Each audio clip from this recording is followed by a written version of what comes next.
So he says, An-Najmu Thaqib. The interesting thing here is that you have, in the previous surah, a reference to the fortresses, which I told you are defensive installations.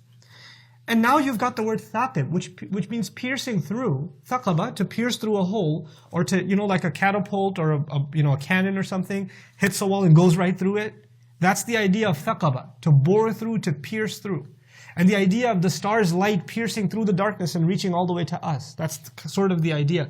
But the attribute thaqib is used elsewhere in the Quran too. And it's an interesting correlation. إِلَّا مَنْ خَطِفَ الْخَطْفَةَ فَأَتْبَعَهُ شِهَابٌ ثَاقِبٌ. Meaning the jinn, if you remember, the jinn try to steal information from the sky. And when they do, what Allah does is, there's a meteor, a burning star, that is shot at them, that pierces through and shoots at them. And for those that get too close, it actually goes right through them, meaning it shoots them dead.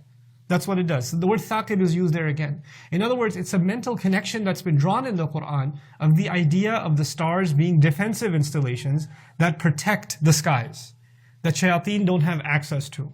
And that from which the revelation descends. And also the ones that have close watch on all the criminal behavior that's been going on. So from An-Najmu Thaqib, you're kind of getting the notion that the star that's twinkling at me is actually the visitor that's visiting me by his sight, meaning these stars are almost a representation even of the angels. The angels that Allah has sent as witness over us, they are by the stars, they are by the buruj of the stars. And they're the ones that, doesn't matter what distance, their gaze on us and their watch over us pierces through. So we're not left to our own devices. We are under surveillance. This is An-Najmu Thaqib. That's why اختراق دقيق لعمق الشيء المتين. It's actually for something to pierce through and tear through from an extended far difference. That's the idea of thaqab. الثاقب أي الذي يخترق الفضاء يمتد بجرمه السابح في الفضاء أو بضوئه. Something that pierces through because of its light. Others actually commented that the idea of light piercing through the darkness, Allah is, in a sense, comparing the revelation of the Quran itself. Meaning the Quran came in a time of great darkness, and through that darkness this light came through and reached all the way to humanity. Right? So it's a parallel. And that parallel has been made other places in the Quran also. For instance, he says, فَلَا أُقْسِمُ بِمَوَاقِعِ النُّجُومِ وَإِنَّهُ لَقَسَمٌ لَوْ تَعْلَمُونَ عَظِيمٌ إِنَّهُ لَقُرْآنٌ كَرِيمٌ. The placement of the stars and the falling of the stars, I swear by them, that this is a noble Quran. Meaning just like the stars are a means by which navigation happens in the middle of the night, the Qur'an's ayat are a means by which navigation happens in the night of misguidance. The desert traveler actually can find his way much easier at nighttime because he relies on the stars for guidance.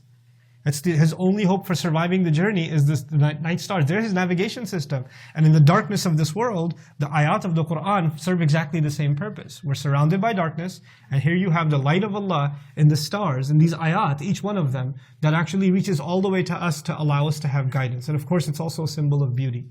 In any case, now Allah makes this oath about these stars that are gazing on us, and then, or this one that's watching us, and then he says, well, you don't have to be that far, you don't have to worry about being that far, or the installation that's so far and its light is reaching you. As a matter of fact, each one of you has the institution of guardianship put over you. In kullu nafsin lamma alayha hafiz. This is translated in two ways. For the Arabic students here, you can understand that lamma can be read lamma, and in another qira'ah, lama.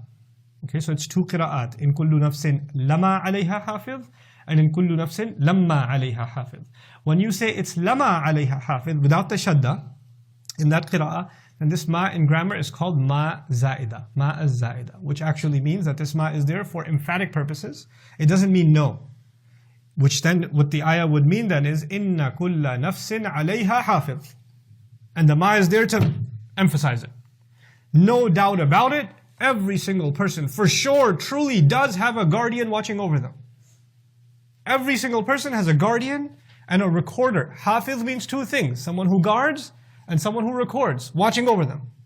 They've got one installed on them. So there's the star in the distance, but actually there's someone right over you.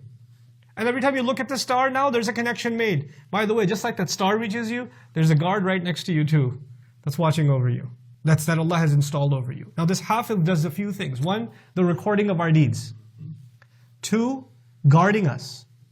Guarding us in the sense that yursilu alaykum hafadha, he says. He sends guardian angels over you. When you're driving your car, that the fact that your brakes don't fail is not just because you had them checked. It's because there are angels at work that are keeping the truck driver next to you from falling asleep and ramming into you. There are angels at work that are guarding you in every place that you go. This is Allah's promise to you. That's their job, to guard you. But the other meaning of a guard is not positive, it's also negative. If you have a security guard or a prison guard watching over you, means at any time when you get out of line, what could the guard do?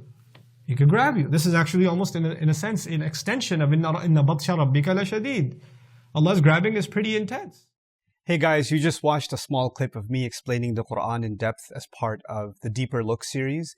Studying the Quran in depth can seem like a really intimidating thing that's only meant for scholars. Our job at Bayyinah is to make deeper study of the Quran accessible and easy for all of you. So take us up on that challenge. Join us for this study, the Deeper Look of the Quran, for this surah and many other surahs on BayyinahTV.com under the Deeper Look section.